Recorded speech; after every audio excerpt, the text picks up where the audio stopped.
So, welcome to this very special edition, this Nicole Schwab edition of Newshound.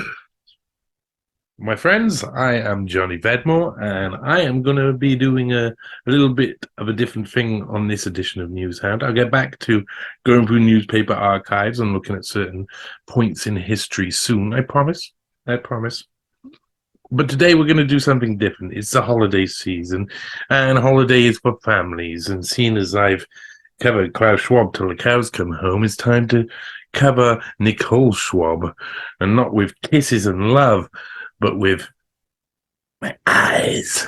Yes, Nicole Schwab is an interesting character, and we're going to start off. I'm going to play you a little bit of a clip of her so you get a feeling of what she's like, and then we're going to go back into the archives, the web archives rather than the newspaper archives.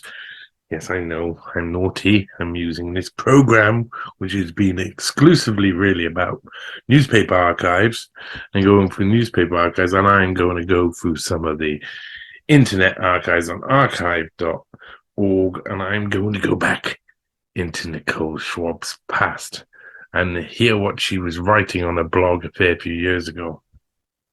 And some of this is going to be funny, very funny. And some of this is going to be sad, very sad. And some of this is going to be interesting. Maybe not for you, maybe, who knows? Come on a journey with me, and we will soon find out. So the first thing I've got to do is remember how to share a screen on this bloody application. And there you go. Let's watch this video of Nicole Schwab. I'd like to start by inviting you all to imagine that you're looking at the world through the eyes of a child. A child who is asking questions. A child who is asking why. In that wonderful, spontaneous and lucid way that children have, and ask why when they are faced with disharmony. And there is no shortage of issues that we could ask this why to in the world today. But because we're here at TEDx Women, and because it's an issue that has accompanied me on my journey, I'd like us to ask this why to the issue of gender inequality. And on my own journey, I shifted over time as I was asking these questions and faced again and again with situations where I witnessed gender inequality. My focus shifted. It shifted from the external, from the fact of being a man or a woman, to the internal, from the masculine and feminine as the innermost aspects of our being, whether we're a woman or a man. It shifted from the apparent, the more manifest aspects of our existence, the denser, to the hidden, the subtle, from the conscious to the subconscious.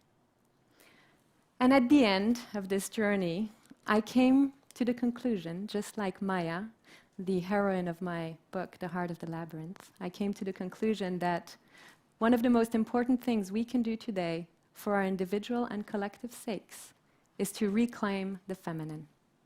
To reclaim the feminine. To reclaim the feminine. To reclaim the feminine. So, that is Nicole Schwab speaking at TEDx Zurich Women, where she spoke about feminism. And I'd like to start by inviting you all to imagine that you are looking at the world through the eyes of a child who is asking questions, a child who is asking why. But I want to ask that question through the eyes of a child who exists in 10 years' time. Let's say 10 years' time. 2033. Post 2030 agenda, 2033. And I want you to ask that question through the eyes of a child.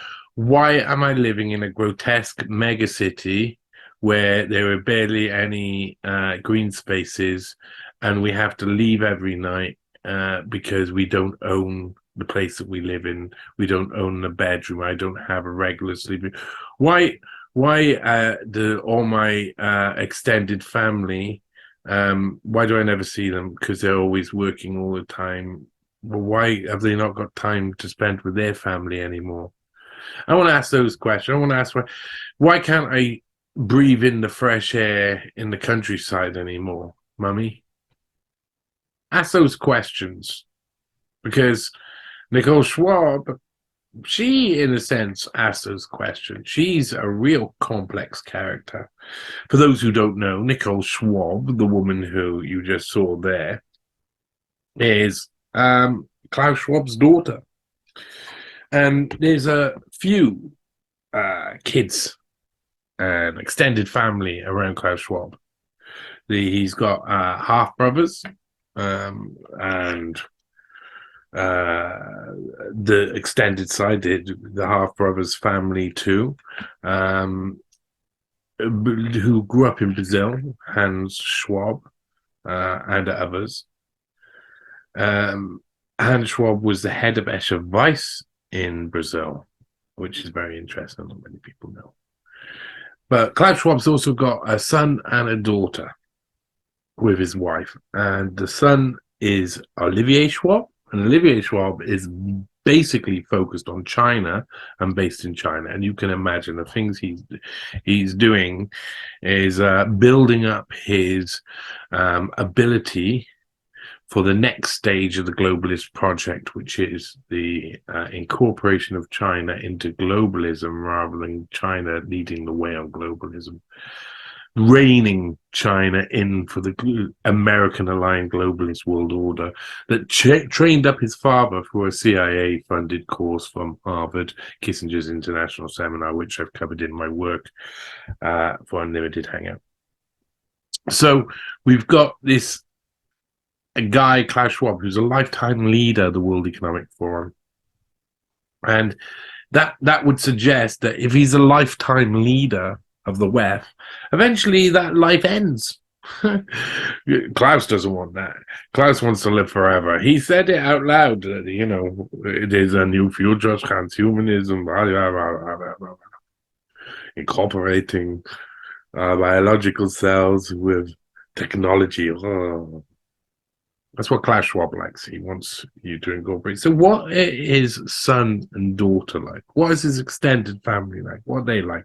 We're going to start off a little bit of this exploration in this special edition, where we're going to look at Nicole Schwab. And some of it will make you laugh. I promise. Some of this will make you laugh. And we'll get straight into the laugh straight away. And we'll analyze her and her personality. I'm going to do so by looking at NicoleSchwab.com, which no longer exists in its previous form. Before 2020, NicoleSchwab.com existed. When coronavirus happened, NicoleSchwab.com just got deleted, pushed to the side, only remains in the archives now. And then she started to align herself with her father and the World Economic Forum, something she originally had shied away from in many respects, even though she's doing this TED women's Zurich women speech, and she's written a book and some other things.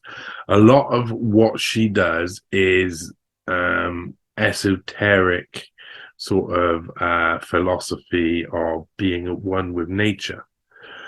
But her father isn't at one with nature. Her father's at one with, wants to be at one with technology. So there's obviously conflict. And this comes out in some of her earlier work. But now she's growing up and like, oh, most people who grow up, they get more serious. And when people get more serious, they're like, get more like their parents. We could say that. So let's go on a little adventure to discover who is this woman, Nicole Schwab, the daughter of Klaus Schwab. And we'll start on her site. Here we go. It was a very basic site. I've got my glasses here. A very basic site for Nicole Schwab. And as you see, of this page alone, which is the About section, which basically runs through nearly the entire lifetime of the website, The captures are from the 24th of August 2014 to 2020. So she was blogging for 6 years.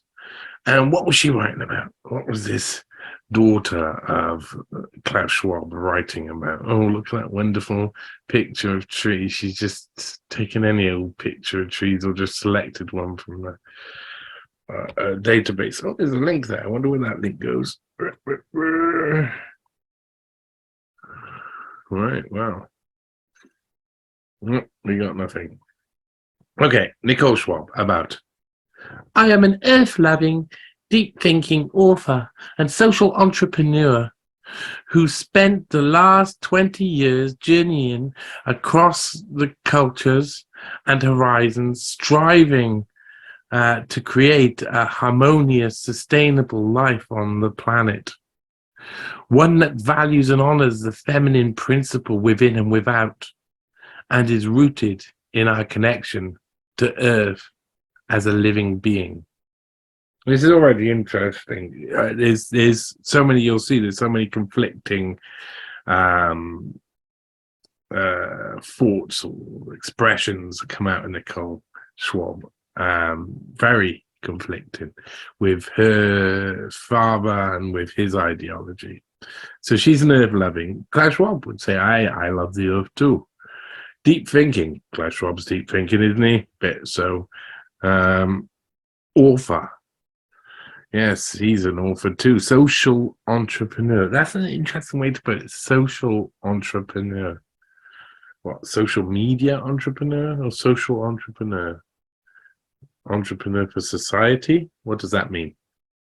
I'd like to know what a social entrepreneur is, what the classic definition is. And she's very much about Earth. I've always had a keen interest in exploring the limits of the known and the perceived, understanding the global picture and grasping the subtle range of socio-cultural beliefs around our path and purpose as humans. I have walked the tightrope of my life, holding science in one hand and spirituality in the other, having degrees in natural sciences from Cambridge University and in public policy from Harvard Kennedy School. Interesting. Combined with a spiritual practice that weaved its way through the years of martial arts and later yoga, dance, and meditation. I would suggest her martial arts were probably flowery kicks and embroidery punches. For anybody who knows what martial arts is, but I'm just putting that forward. My work led me to spend several years in the Andes. Oh, God. I hope she's still not there. Working on maternal and child health programs in Bolivia, and later in engaging in a number of public health projects across Latin America. I bet you public health projects. So who does she work for? What, Clinton Global Initiative? I wonder. I returned to Europe in 2004 to set up the Forum of Young Global Leaders, facilitate workshops, and design collaborative processes around the vision of the world in 2020. Now, let's read that again. It's pretty important. This is Nicole Schwab, daughter of Klaus Schwab. Klaus Schwab, in 2004, for those who don't know, get funding, £1 million prize from the Dan David Foundation, where Henry Kissinger's on the board, who taught Klaus Schwab for a CIA-funded course in Harvard. Gives him 1 million. Dan David Foundation says, do whatever you want with it. And Schwab says, well, I'm going to make the Young Global Leaders, Forum for Young Global Leaders. And this program was then basically reinventing the global leaders for tomorrow, which was reinventing multiple programs that had come before, all really out of Harvard, all emanating from the Kennedy School, Harvard Kennedy School. And the people revolved around that, who seem to be the people who were probably responsible for Kennedy's assassination. This is what you find discussing, and the people who were at the top of society and able to tick off the murder of a sitting president were the same people who were revolving around Harvard during this period and setting up later the Harvard Kennedy School. So, they take the name of the heroes that they murder, these people do. But that's interesting. I returned to Europe in 2004 to set up the Forum of Young Global leaders. So she's setting up. Klaus Schwab gets her on the Young Global Leaders. She set it up, facilitate workshops, design collaborative processes around a vision of the world in 2020. Very interesting, because we know what the vision of the world in 2020 looks like now. We see it. We've seen it. It was COVID world order, censorship. It was authoritarianism. It was a sign of what globalism will look like. That's what she's setting up. This is her vision. This is Nicole Schwab. You'll hear what she says, what she tries to dress herself up with, but she's an authoritarian nut job like the rest of them. Setting up the Forum for Young Global Leaders. It's setting up the soft coup machinery, one of the mechanisms in soft coup machinery for installing American aligned governments into foreign countries. That's not democratic, and this is what these people do. They undermine current democracy. Feeling nevertheless called to intensify my engagement on behalf of the feminine, in 2009, I co-founded the Gender Equality Project, later renamed Edge Certified Foundation. I wonder if that has any connection to Edge, the one that there was a few people in Edge. Of course, it was set up by John Bronfman and Jeffrey Epstein, and had people like Eric Weinstein, part of Edge, and Dawkins and others. I wonder if that has any relation. Probably doesn't, but if it did, it'd be very interesting. Later renamed the Edge Certified Foundation to create a global certification system that recognizes companies for their efforts in closing the gender gap in the workplace. She's one of those. As the project evolved from its early years of conception and development into a phase of expansion, I knew it was time for me to honor my calling as a writer. And I find new ways to give voice to my insights and experiences. I traveled to Greece, wandered amidst the ruins under the olive trees, listening to the long-lost whispers of great oracles of Gaia, and wrote my first book, The Heart of the Labyrinth, Womancraft Publishing. This blog is an experiment born out of this journey, a portal to share what inhabits me, what I see and feel, laying my words into the vast sea of the unknown. I invite you to join me as we reconnect to our earthen roots, soar into the skies. So she dresses up. She's studied public policy at Harvard Kennedy School. She's natural sciences, Cambridge.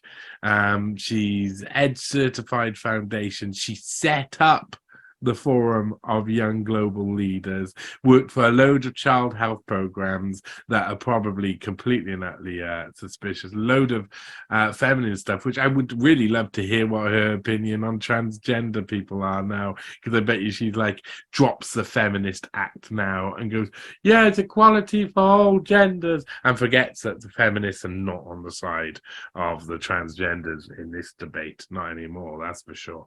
I'd like to see what she says about that, but she won't say anything about that because it's bad PR, isn't it? Bad publicity. But she's the type of girl who I think racks it up. But in amongst this, all of these official bodies and these official things that she'd done in this journey that she took towards her father's career, before stepping into his footsteps. There's all of these like esoteric, I'm on a journey, I'm trying to connect with the world and to nature, and I'm setting up the Young Global Leaders program, which will soft coup your country and install our leaders, and I care about the earth, and I write The Heart of the Labyrinth, which is a wishy-washy esoteric load of bollocks. In my opinion, you might like it. Who knows? Maybe you should try it if you don't want to take my word for it. So this is Nicole Schwab. You can't contact anymore. We'll get to that picture very soon. So there you go. See, we'll get to it. This is from the events and news section. Look, this is Nicole Schwab in a bookshop in Palma de Mallorca on the 4th of December 2015. Look at her reading her own book. Oh, what an amazing woman. Nicole, this is Reader's Review. Nicole, this is the book many of us have been waiting for. Mein Kampf! No. Transformational and full of deep wisdom. I just couldn't put it down, and now keep it on my nightstand so I can refer to a passage before sleep. A huge thank you. Oh my God. I wonder who A. Ellis is. I reckon he's probably a young global leader, isn't he? I reckon so. So, there she is, the hero. She's very birdie in her looks. Right, and let's go into her blogs. Spread Your Wing, an exploration into the nature of reality by Nicole Schwab. And here you go. We're going to enter into this, and this is already. I mean, I'm sure you'll find it interesting. Beyond the Grid: What Happens When Nothing Happens by Nicole Schwab on April the 13th, 2015 in Inspirations. Today, after a couple of months of blogging silence, I want to share with you the spring blossoms I collected beyond the grid. Beyond the real grid, into which our houses are plugged, which provides us with our electricity, our heating, our water, etc. But also beyond the more subtle grid, onto which we project our lives. Matrix fans will know what I'm talking about. No, I don't think she's seen The Matrix. I've seen The Matrix on multiple games. I mean, when that movie came out, I bought it off Giuliano Leonardo Giuseppe Caramella from the Hilton days when I worked in the Hilton. It was 1999, 2000. He was selling pirated VHS out the lockers in work in the Hilton Cardiff, and I bought The Matrix before it came out on video. Whoa. And I watched it over and over again, and I was like, oh my God, like everybody else. But but also beyond the more subtle grid onto which we project our lives. Matrix fans will know what I'm talking about. I don't think she's seen The Matrix. I think she's just speaking out of her arse, and she does most of the time. I don't think she does her research. I don't think she's a very intelligent woman. So let's start with the real grid. Why, you may wonder, would anyone with a choice decide to live without the modern amenities that we have come to take for granted? Why live away from it all, surrounded by the sounds of nature? Why collect water from a well and wait for it to slowly filter before it's safe to drink? Water. Why sit trembling in front of the wood stove as the temperature drops, wondering whether the fire will start? Fire. Why generate your electricity from a couple of solar panels, which might just be enough to charge your cell phone, but perhaps not? And then, who needs a cell phone anyway in that setting? Because by coming back to basics, we remember what we're made of. Water, fire, air. Yes, Nicole Yankovic. Slip of the tongue, Freudian. I was thinking stupid, and I thought Nicole Yankovic. Who would know? Well, Nicole Schwab. By stripping away all that we know, we see where we have come from. We come to appreciate that which we take for granted and understand where we have gone astray. We have been gifted with such abundance. And in our modern lives, where many of us don't need to worry about how we will keep ourselves safely sheltered, warm, fed, and hydrated, we have so much time on our hands. Yet, so much time to be fully creative. And yet, what have we done with this time? This time that is a pure gift. Now, I'm not going to read all of that there. Gosh, she goes on a tiny bit. I mean, that is wishy-washy nonsense. But ask yourself a question. Okay, we have been gifted with such abundance. Now, their narrative is that we don't have enough resources. We don't have enough. and we got to cut down because of all of this stuff. Hers is, why do you need all of this stuff? When we've got things, water, and we can do whatever, and we could charge up with solar panels, but why bother? Because we're out in the middle of nowhere. You know, it's quite nonsensical, but it also kind of goes away, this idea, oh, we are gifted with such abundance. That's not their narrative. I find that very interesting. Nicole Schwab is obviously, as you see, not quite like her father, and is a bit wishy-washy, one would say. From Apathy to Empathy and Beyond by Nicole Schwab, September the 5th, 2014. Fire! That's what the photo is. Will you dare to feel? This morning, I spent some time looking at the Global Forest Watch's map of deforestation, witnessing where trees had been chopped down, identifying the last stretches of dark green, the intact forest landscapes cloaked in magic and mystery that we have not reached yet. Spotting hundreds of active forest fires, exploring land uses and concessions without and within protected areas. Sobering statistic flashed by. 230 million hectares of tree cover have been lost since the year 2000. Images of smoke and flames, the acute knowledge that we are relentlessly cutting into our very lungs. And yet, somehow, when we gaze into the massive information provided through the virtual world, our senses become blunted. After all, forests still cover 30% of the landmass of the planet. If we can survive on one lung instead of two, why worry? It's some stupidity about this. I mean, number one, she's straight in. No kissing. Oh, look, deforestation. I'm looking at this Global Forest Watch's map of deforestation, and oh my God, witnessing the chopping down fires. Oh my God, terrible. 230 million hectares of tree coverage have been lost since the year 2000. Yet still, it's 30% of landmass of the planet is forests. Okay. And there's apparently forests that we've never, last stretches of green, intact forest landscape cloaked in magic and mystery that we have not reached yet. So at the same time, she's saying, "Oh, look, all these fires, and we're losing all our forests. Yeah, we got all of this forest left, but look at all the bad stuff." And this is very much Nicole Schwab. She's trying to marry up the two. She's obviously trying to brand herself as someone who, and she thinks this will work. I think she thinks this will work. She's covering these areas. Olivier Schwab and Klaus Schwab can cover feminism and get laughed out a lot of the time with environmentalism. So they get people like Greta Thunberg in to speak and tell everybody off about it, don't they? That's what she's there for. That's why she gets invited. That's why she gets put center stage. Look at what we're doing. We're the movers and shakers. It was at Davos that Greta Thunberg said this or that. Well, Nicole Schwab's already trying to put herself into that position. And so we move on to the next piece of news, bad news. Images of polar bears desperately clinging to a lone piece of drifting ice.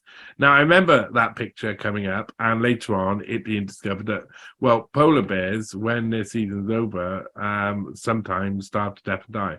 That's normal. Has happened since the dawn of time. The ice gets too much, and they can't fish anymore, and they starve. That's how the circle of life goes.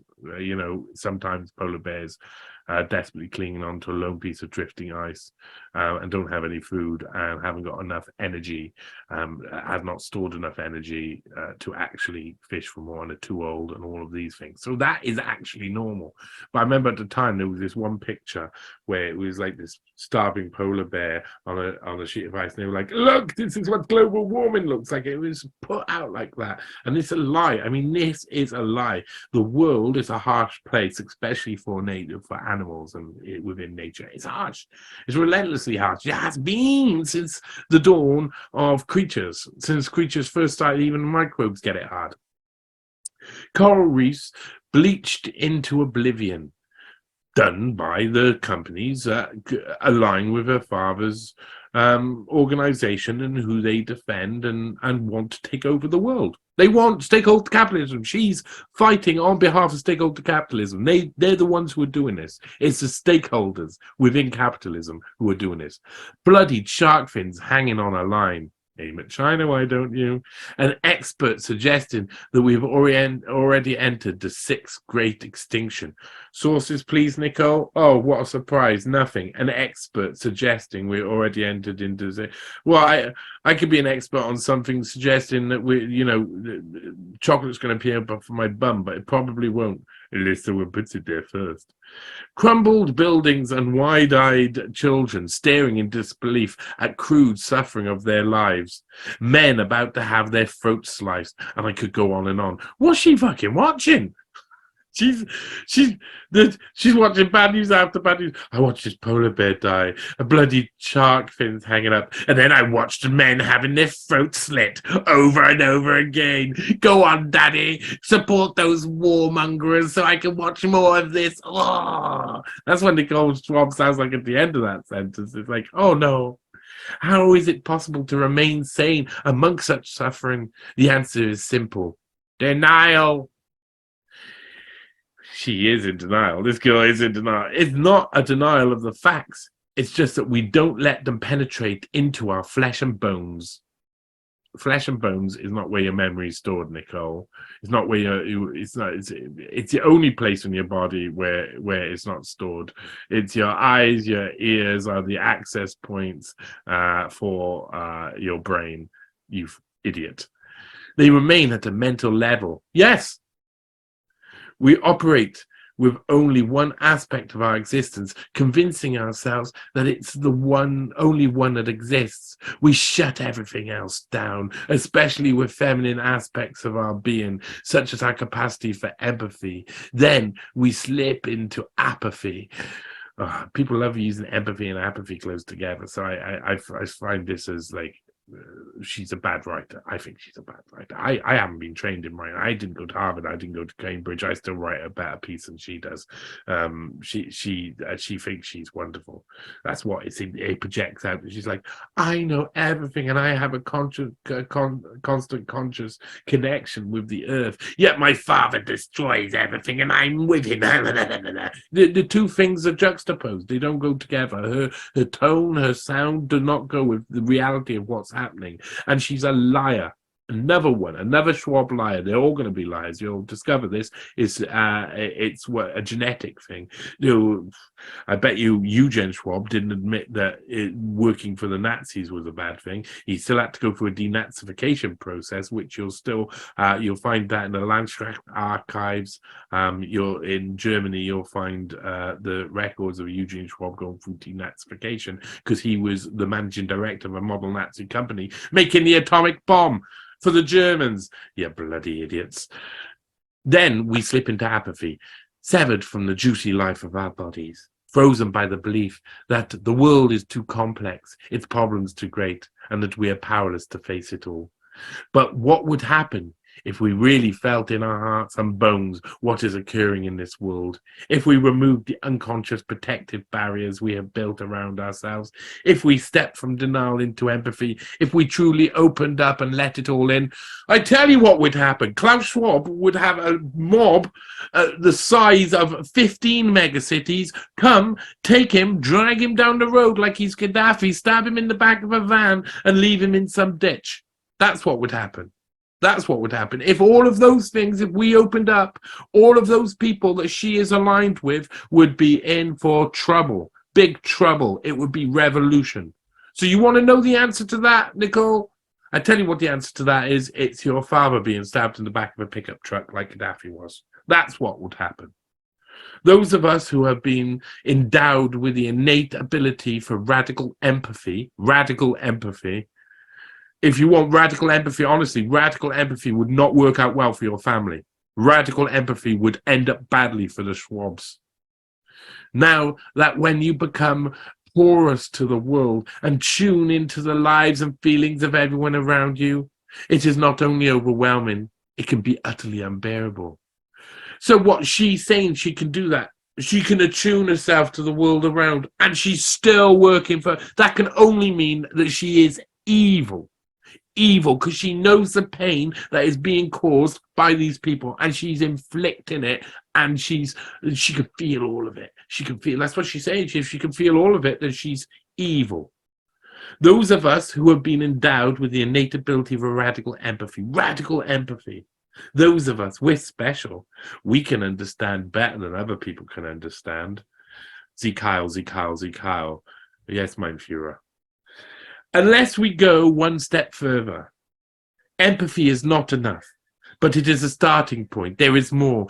It is a more that stems from our coming into wholeness, embracing our bottomless capacity for knowing the world through our bodies, spreading our roots into the soil and connecting with life in all its forms, anchored in the felt experience that we are all one and the same. You can't feel that in one of your dad's megacities. You can't feel that when you don't own your own home and you have no soil.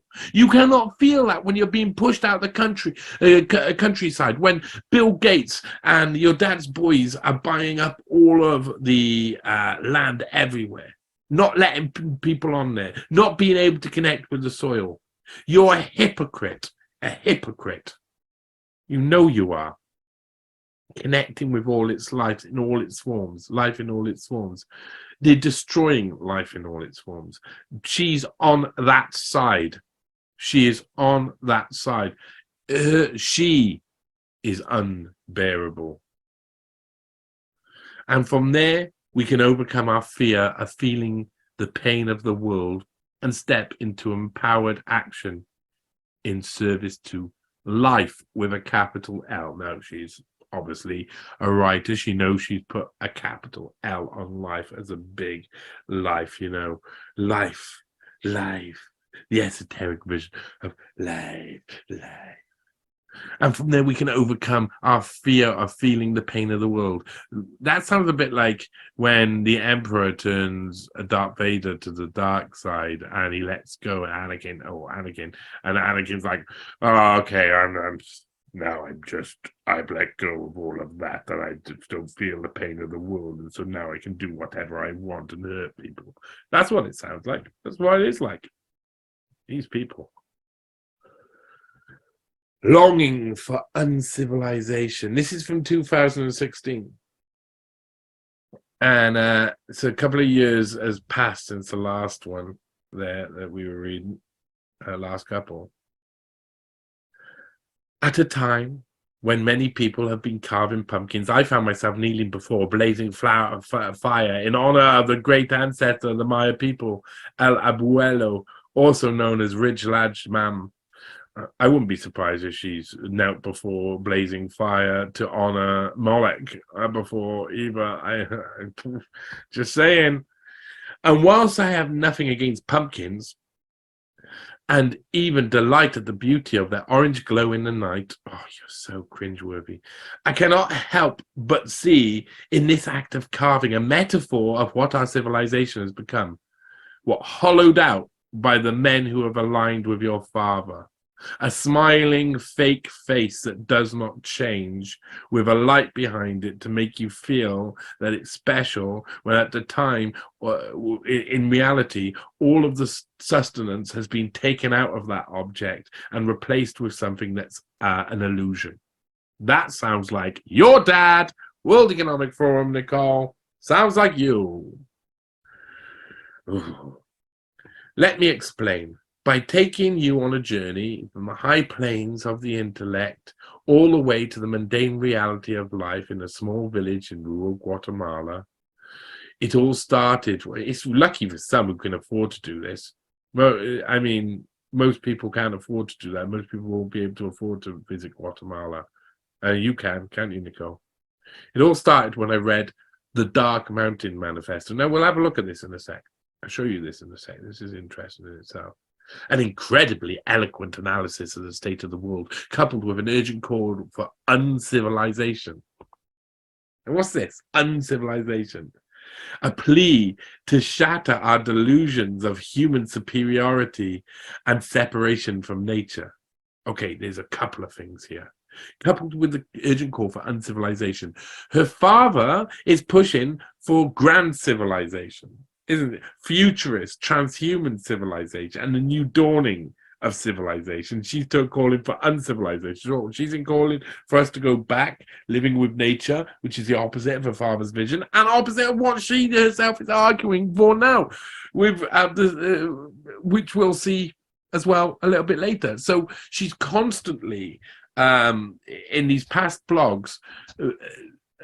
And this is why I believe she had to try and make them all disappear, try and wipe them all from the internet and get rid of them and just stop the website, because she contradicts the direction she's in, the path she's on, over and over again with this esoteric nimby-wimby stuff, namby-pamby.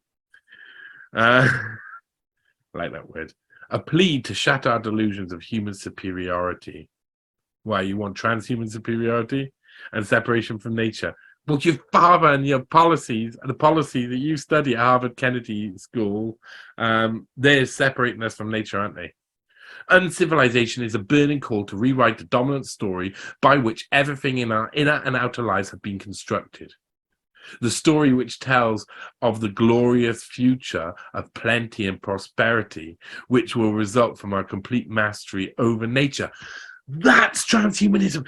That's what Klaus Schwab is aiming at. This complete mastery over nature is what Herman Kahn inspired him into. What all of these people who are heading towards this merging biology with technology business are doing. That's the mastery over nature. That's what she's talking. She's talking against it. Yet she is also lined with it. She is fake news of the highest order, is Nicole Schwab. I am easily raptured, I wish you were, by passionate writing and reading. This manifesto deeply inspired me, stirring my inner convictions and creative aspirations. Yes, artists must lead the way in rewriting the narratives through which they live and understand the world. But all of this is so intellectual. How can we move from the high towers of the mind to practical reality? The high towers of the mind. That's where Ridge and Ladge Mam and the Pumpkins come into the picture to lend a helping hand. Oh, she really writes like a housewife who has never been out of the house. She writes like one of those people on the YouTube video who pretends they know how to cook and then sets the kitchen on fire. The shaman, that's a good analogy. The shaman who walks in with the statue Abuela on his shoulder, with Malek on his shoulder, both dressed in their native, this is one, tutu dress. In the background, a young musician drums up a rhythm on a row of turtle shells, accompanied by flute. I wonder how much she paid for this. I bet you a lot for the experience. She pays lots out because she can afford it, while the rest of the people on Earth suffer and can't get close to nature. The shaman dances around the fire and delicately places the abuela on the altar before telling us his story in minute detail in the Chuchuchil language. We cannot understand his words, but it doesn't matter. Before us, the fire blazes higher and higher. Moloch! Its flames avidly lapping up our offerings. Moloch! That's what, honestly, I believe that's what she's up to. Plumes of smoke dance around. A story becomes blessing. Blessing becomes flames. The fire opens up and whispers directly into our hearts. So she's on ayahuasca. That's what that's saying. Together, we step into a new narrative, an old narrative, one in which we are fire, in which our individual boundaries melt as wax in the blaze, blasting us open to an utterly inclusive sense of selfishness. Meanwhile, on the other side of the planet, pumpkins are being carved. The flesh of life is being cut out and discarded. There you go. It's right there. Leaving an empty hull. I don't say husk. A pale memory of what human beings once was, what the human being once was, Inside a small candle of flame, a painful longing, a distant cry for the depth and substance that once burned at the center of our communities, but doesn't anymore because of people like your father who are detached people from spirituality, from nature, from all of those things, and are continuing to do so, and now you've joined into them. So what the hell are you talking about? One of those ones who feel spirituality is a thing that I'm going to go over here now and feel spirituality, and then I'm going to leave it behind and get on with dominating the world and creating dystopia for daddy dearest. That's what this is like.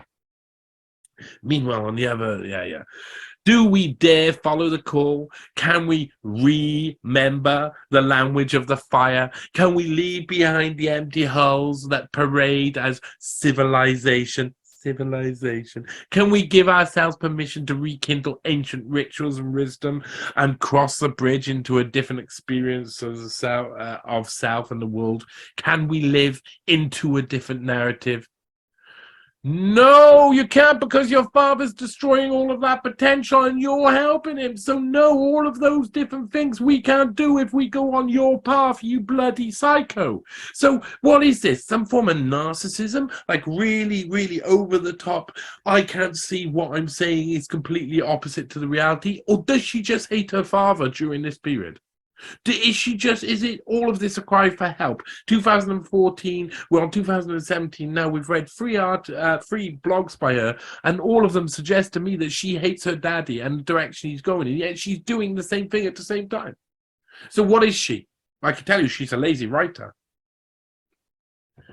It is high time for uncivilization. That's the opposite of what she's arguing for and what she's fighting for. It's the opposite. She can definitely be called a hypocrite. She can definitely be called out completely head up inside her own anus. There is no way this woman thinks deeply enough to think about her own actions, to think about what she does herself. She is wishy-washy. That's what she is. And she talks about this, the Dark Mountain Project. Now, the Dark Mountain Project, the manifesto, this has got very interesting words, militaristic words within them. So this is called the manifesto. This was the starting point of the whole project, a little self-published pamphlet born out of 2 years of conversations crowdfunded over the internet, launched at a small riverside gathering outside Oxford in summer 2009, like a lot of manifestos.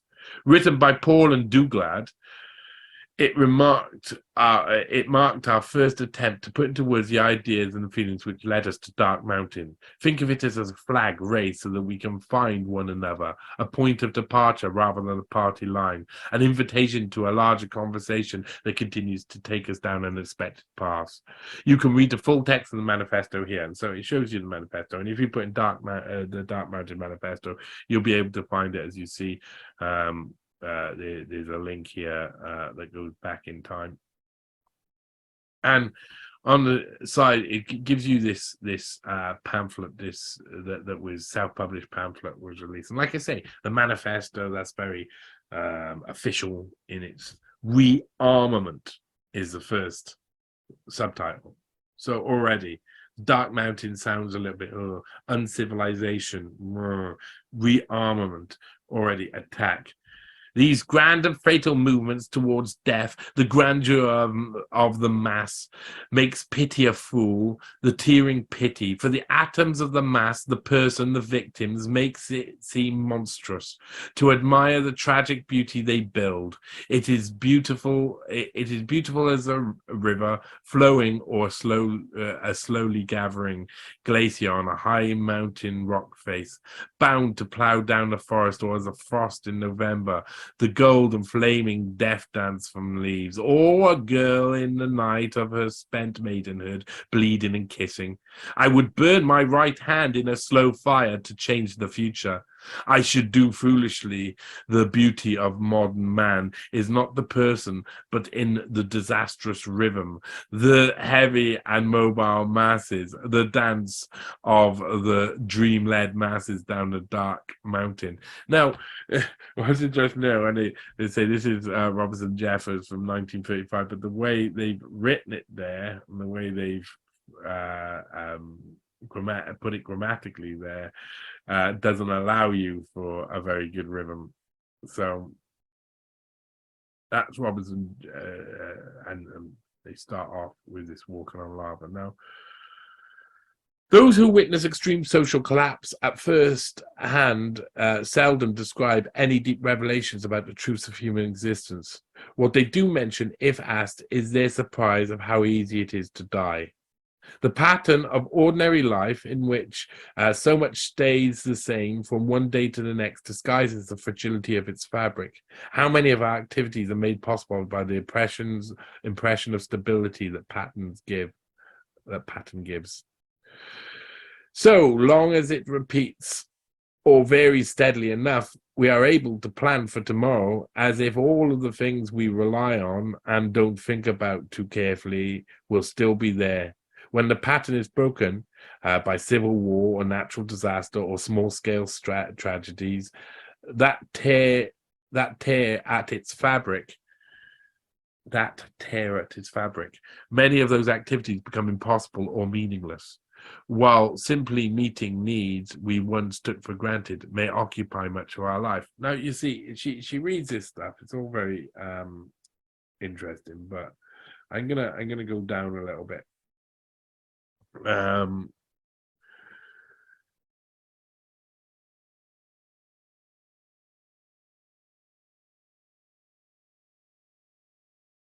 It's really interesting because listen to some of the rhetoric in this Dark Mountain. This time, the crumbling empire is the unassailable global economy, and the brave new world of consumer democracy being forged worldwide in its name. Consumer democracy. That's stakeholder capitalism, isn't it? Nicole Schwab. I did a lot of research on Nicole Young. You can't blame me. And Nicole Schwab is there saying, "Oh, you should read this wonderful thing. It gave me so much insight," and it's talking against what her father has created. Again, it's like she's trying to oppose it. Look like she's opposing it. At the same time, she's actually completely involved. Read this again. This time, the crumbling empire is the unassailable global economy and the brave new world connotations of consumer democracy being forged worldwide in its name. That's what her dad's been doing for a long time, and his gang. Upon the indestructibility of this edifice, we have pinned the hopes of this latest phase of our civilization. Now, its failure and fallibility exposed, the world's elites, her father, are scrabbling frantically to buoy up an economic machine which for decades they told us needed little restraint, for restraint would be its undoing. Uncountable sums of money are being funneled upwards in order to prevent an uncontrolled explosion. The machine is stuttering and the engineers are in panic. They are wondering if perhaps they do not understand it as well as they imagined. They are wondering whether they are controlling it at all or whether perhaps it is controlling them.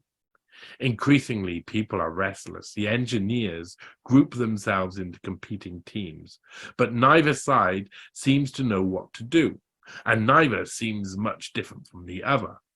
Around the world, discontent can be heard. The extremists are grinding their knives and moving in as the machines, coughing and stuttering, exposes the inadequacies of the political oligarchies who claimed to have everything in hand.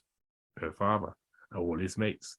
Old gods are rearing their heads, and old answers, revolution, war, ethnic strife. Politics as we have known it totters, like the machine it was built to sustain. And in its place could easily arise something more elemental with a dark heart. Yes, it can. And who's trying to create some sort of grab on this whole society, on this whole world, and this whole global system? Who's the main one out there? Schwab, policy, right there. Elon Musk, right there. Want to see what the dark hearts look like? They're the people who are the richest, who are the most powerful, who have the most control in society. Those are the people you should be looking out for. As the financial wizards lose their power of levitation, as the politicians and economists struggle to conjure new explanations, it starts to dawn on us that behind the curtain, at the heart of the Emerald City, sits not the benign and omnipotent invisible hand we had been promised, but something else entirely. Klaus Schwab. Something responsible for what Marx, writing not so long before Conrad, cast as the everlasting uncertainty and anguish of bourgeoisie epoch, a time in which all that is solid melts into air, all that is holy is profaned. Draw back the curtain, follow the tireless motion of cogs and wheels back to its source, and you'll find the engine driving our civilization, the myth of progress. Very interesting that, because they quote Marx and they quote his everlasting uncertainty and anguish of bourgeoisie epoch. They say, what is solid will melt into the air and what is holy is profaned. Now, holy, for instance, would be gender, male and female, profaned. What would be holy? We don't abuse children, profaned. It's happening. It's happening. What is holy? Sanctity over our own bodies, profaned.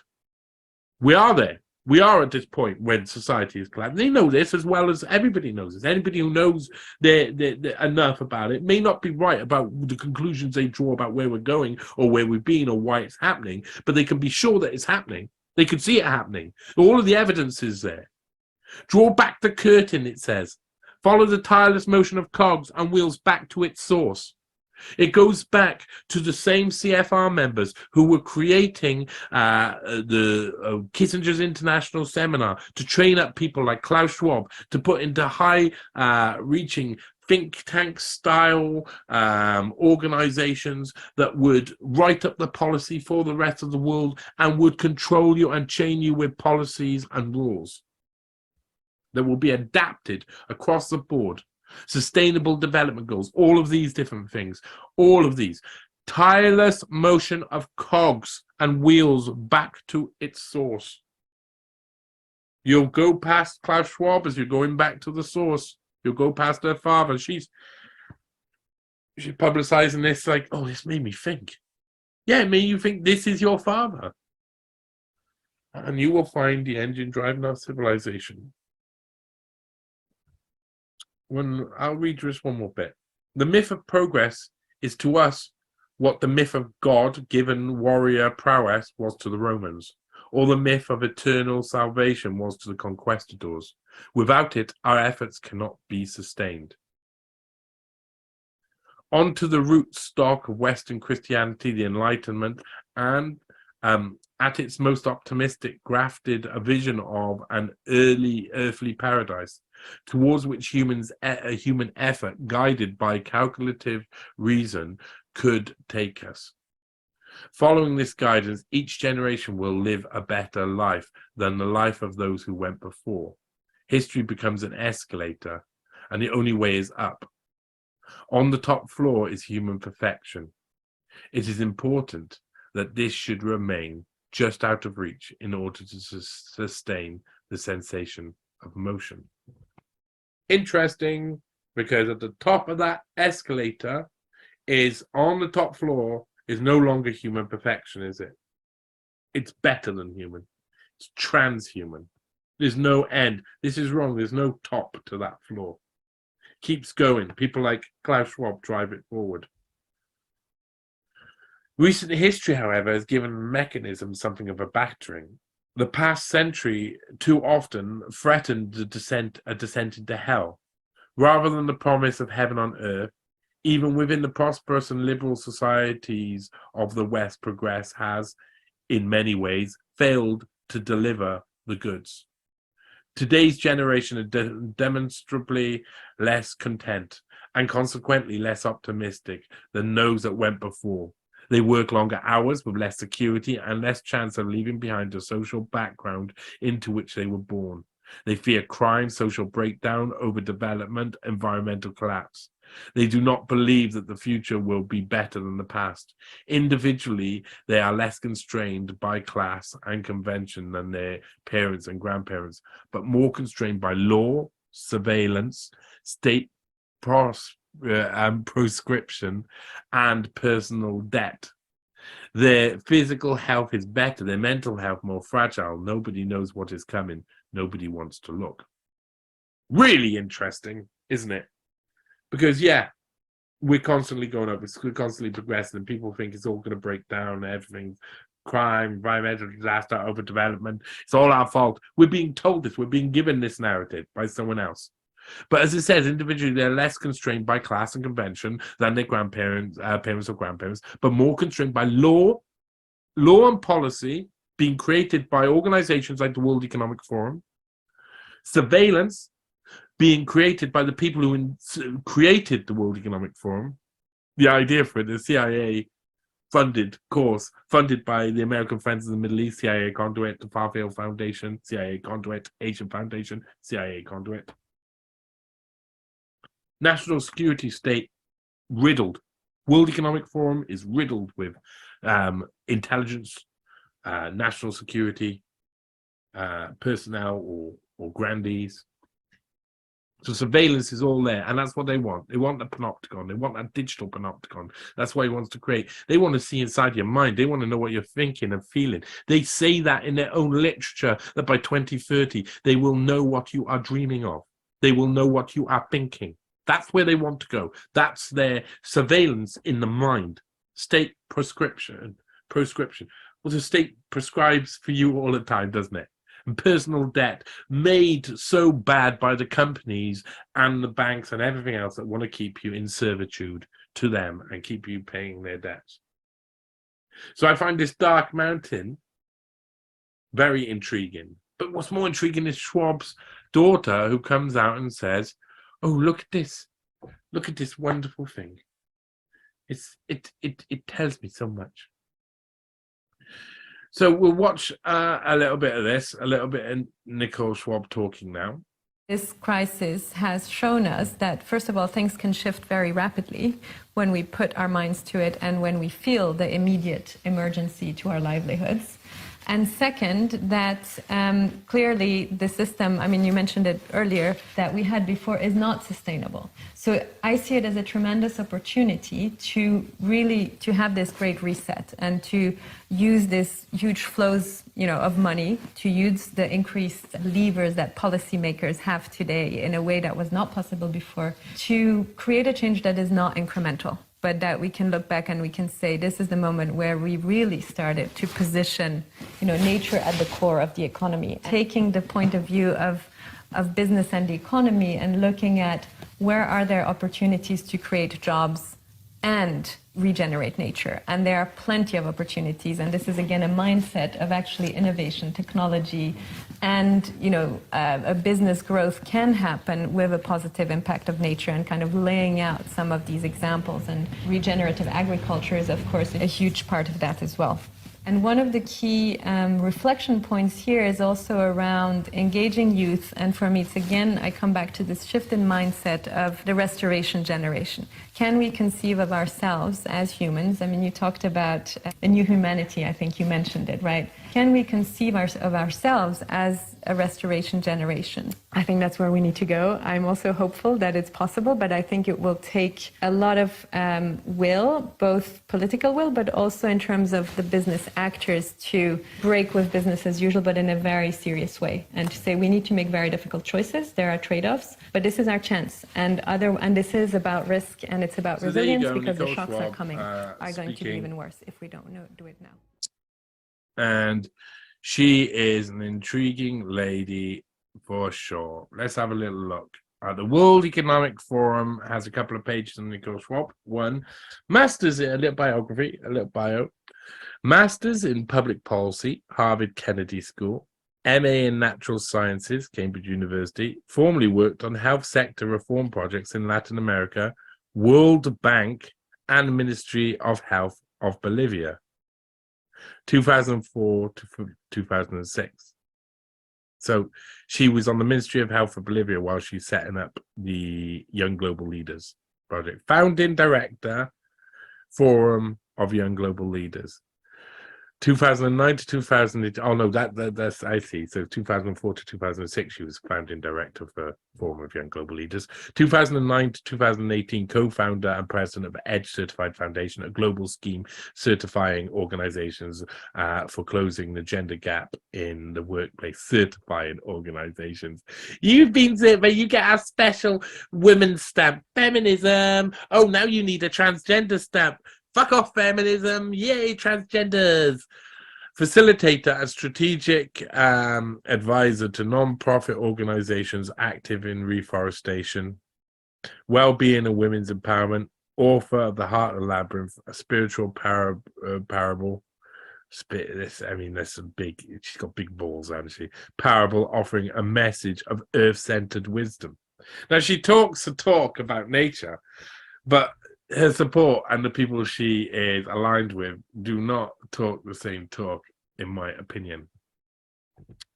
So, and again, here you go, co-head of Nature-Based Solutions, member of the Executive Committee of the World Economic Forum. So she's actually a fully fledged member of the Executive Committee. This gives the same little bit, and here's some of her articles from Davos underneath. And she is a special young lady. Davos 2022, a key milestone in a pivotal year for nature action. Yeah. So I will just before we end this, wait a minute, let me just get that off the screen. Just before we end this, let me remind you, we won't hear you. I'm going to mute this, and we're not going to show this, but I want to show you. This is from 2022. This is 2021. Sorry, Davos Agenda 2021, and this was her talking with about carbon markets with Bill Gates, Mark Carney, Annette Nazareth, and Bill Winters.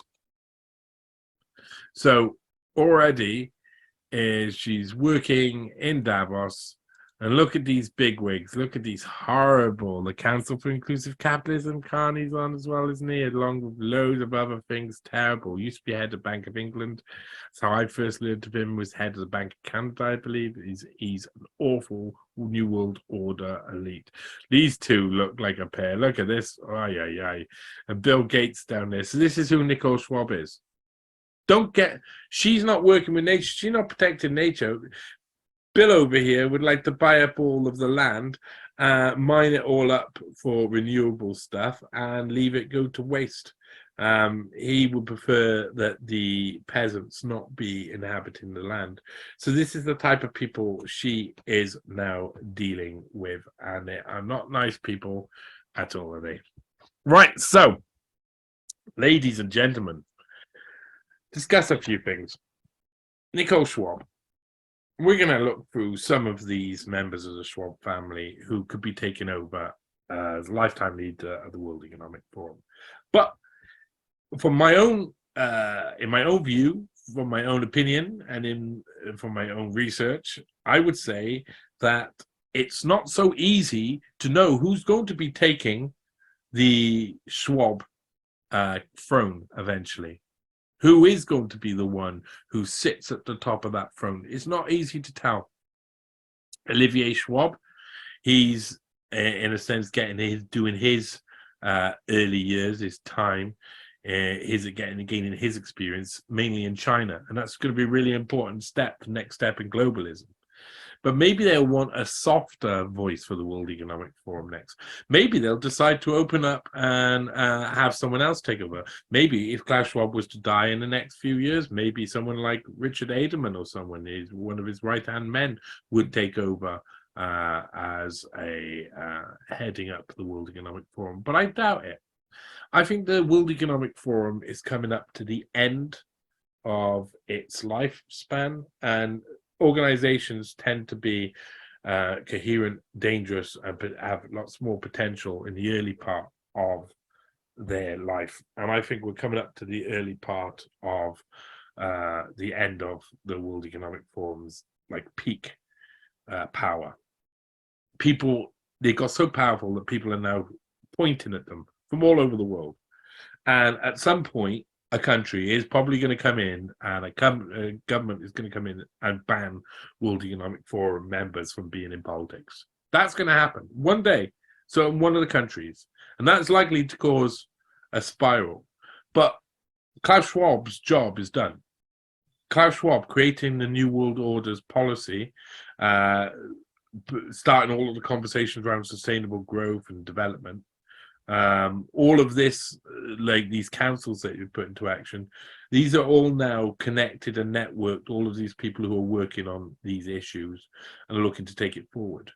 So if the World Economic, Klaus Schwab was to die and the World Economic Forum just become another organization, it's likely that the next thing that would take over that would be the next style of government, the neo, the next form of transhumanism, the neo-technocrats is what I'm calling them, really. Because Klaus Schwab is very much from an old school of technocrats, like 1960s and 50s school of technocracy. And remember, technocracy, it's only been really a thing since 1920s, 1930s especially. There was a membership group private. I think Elon Musk's father was a paid-up member of it as well. And the technocratic movement has moved on along a lot as technology goes. It goes up, exponentially as technology increases, which it always basically increases like that. So does what the policies around technocracy and the way to sell technocracy. So to start, it was hard for Klaus Schwab to sell technocracy, but once technology was in all over the place, it's become easier and easier until it's a rolling ball and it's out of control. And then it's going to be too hard for him to hold on to it and keep it all in a box. And that's where we are now. They're having trouble keeping it all in the box and keeping control over it. People are panicking, other people are shouting out, I don't want to be ruled by cyborgs. They see the future, they know what's happening.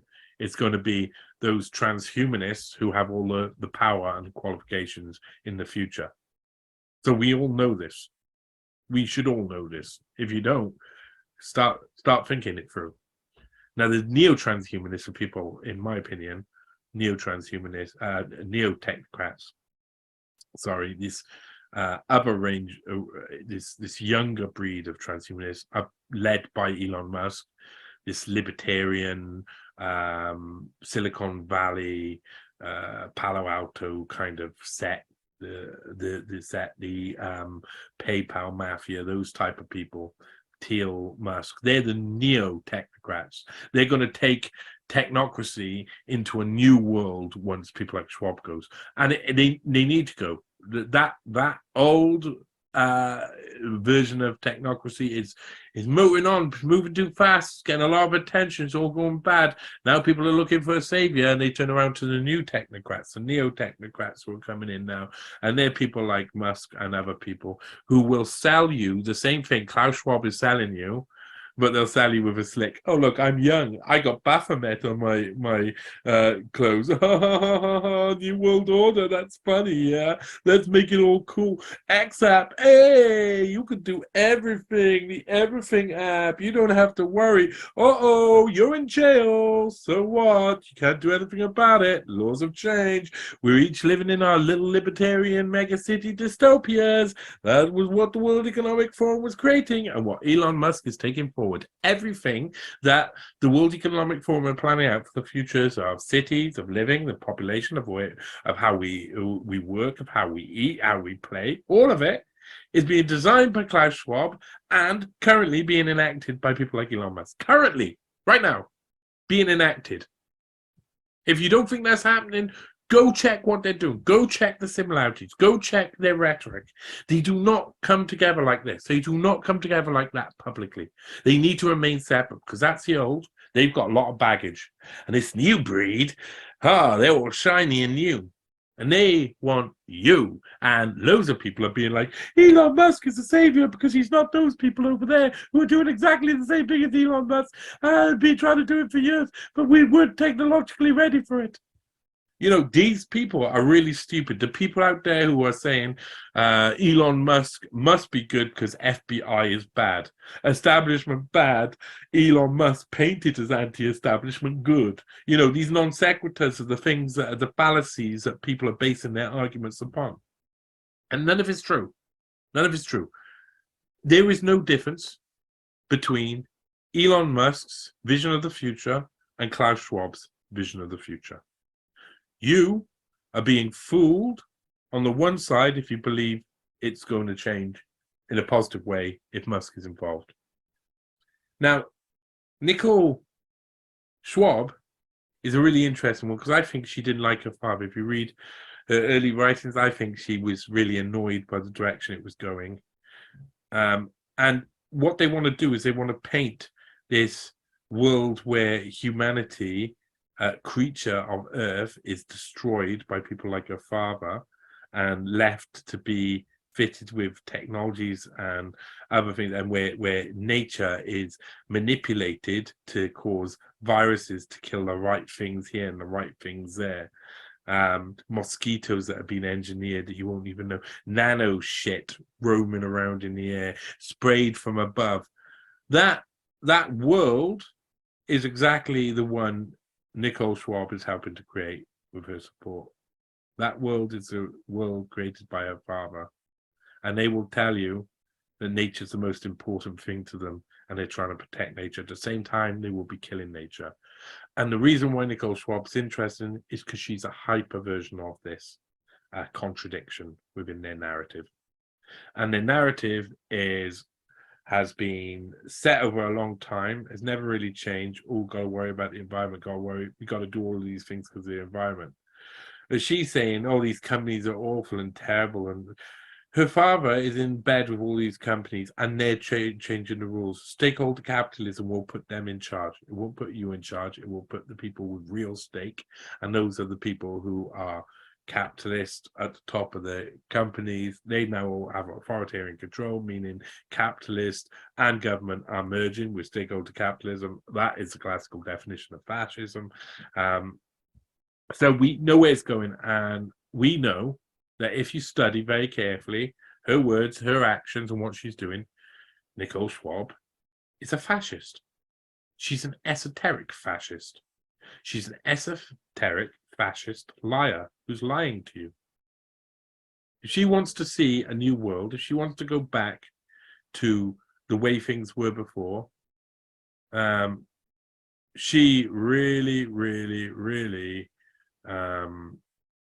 has to prove herself to be something special, but she's not going to. She can prove herself to be exactly the same person as her father was. For the time being, work with people like Bill Gates and do all of that. I will leave you with the thought, this basic thought: who are the Schwab family?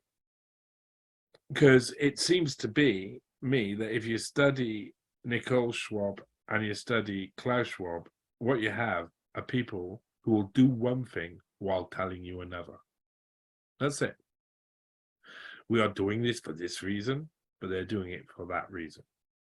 We need to save the earth. They're destroying the earth. We need to set rules to mean that we are good for our environment.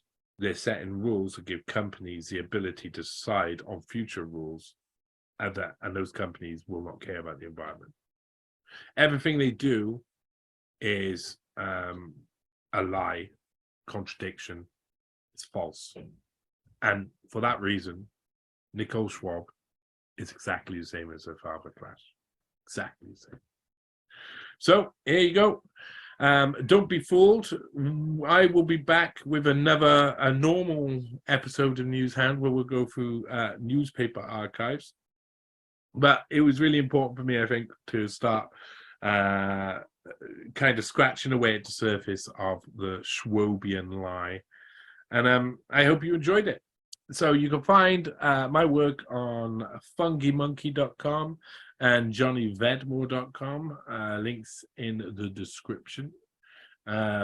Both those have now, especially Fungi Monkey has loads of content on there. If you've only just found my work, go have a look around. There's loads of different, unique, varying stuff.